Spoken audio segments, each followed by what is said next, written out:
Hello' and welcome ৰাইজ।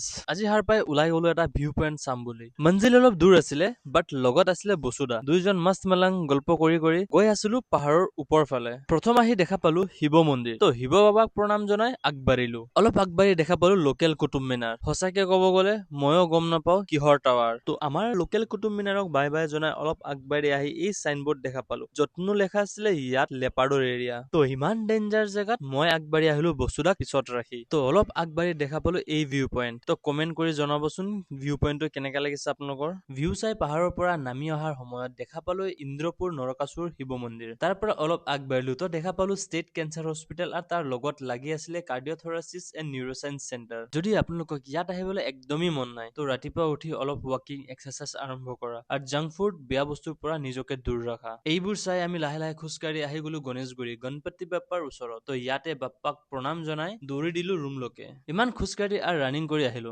বসুদা কওক আপোনাৰ কেনেকা লাগিছে ইমান খোজকাঢ়ি আৰু ৰানিং কৰি? বহুত কঠিন বহুত কঠিন আৰু ইফালে বসুদা জোতাও পিন্ধা নাছিলে। তো চব শেষ কৰি গা পা ধুই ওলাই গলো বজাৰ। অলপ চব্জি আনি বনাই খাই মেলি ওলাই গলো অফিচলৈ। আজি বসুদা আৰু সত্যদাৰ লগত অফিচ গলো। তাৰ পাছত অলপ কাম কৰি লগৰ এটাৰ বাৰ্থডে আছিলে, তো অলপ চেলিব্ৰেট কৰি ওলাই আহিলো ৰুমত। আহাৰ সময়ত খালো ঝালমুড়ি আৰু অলপ ৰেষ্ট লৈ অফিচ আহি কাম কৰিলো। আৰু বাৰ্থডে বয় পাৰ্টি দিলে চাহ আৰু ভুজিয়া। ইয়া খাই আমি আহি গলো ৰুমত। আহি বিলকুল भी টাইম ৱেষ্ট नहीं करके আমি গুচি গলো ইভিনিং ৱাক আৰু এক্সাৰচাইজ কৰি আহি গলো ৰুম। আহি ফ্ৰেছ হৈ ভাত খাই দিন শেষ কৰিলো। তো আকৌ লগ পাম কালি এটা নতুন দিনৰ লগত। তো আজ के लिए বাই বাই।